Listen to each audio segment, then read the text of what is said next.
Ulinzi imara ndio msingi wa amani na maendeleo ya nchi yetu.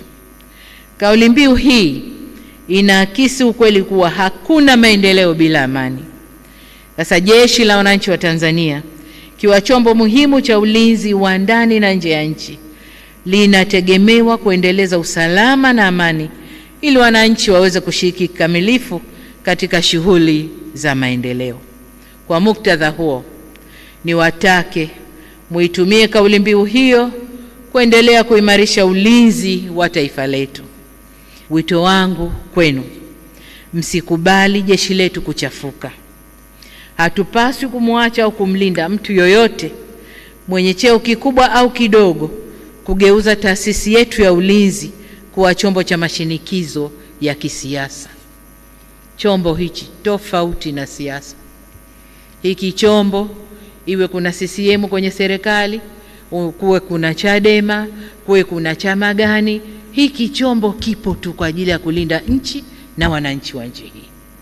Kwa hiyo siasa na chombo hiki ni tofauti.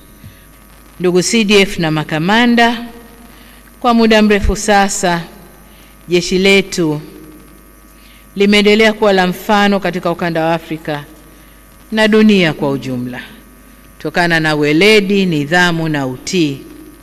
Ili kuendelea kuwa jeshi imara na la mfano, ni muhimu kuwekeza katika mafunzo na mazoezi yanayoendana na matishio ya kisasa na matumizi ya teknolojia mpya.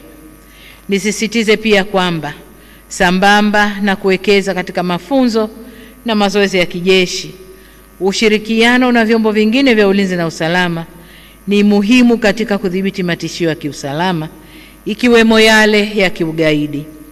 Kila chombo kina majukumu yake, lakini dhima kuu ni ulinzi wa uhuru wetu, mamlaka na heshima ya nchi yetu. Wanawake wanaendelea kuthibitisha uwezo katika maeneo mbalimbali ya kijeshi. Katika fani za urubani, nilipokwenda kuangalia ndege zile za mafunzo tulizonunua, nilikuta marubani wanawake CDF siku ile wako pale. Lakini pia wako kwenye fani za uhandisi, udaktari na maeneo mengine ya kiteknolojia ambayo haitaki maguvu na misuli mikubwa, lakini inataka brain iliyotulia na kufanya hiyo kazi kwa utulivu zaidi. Wanawake wana uwezo huo.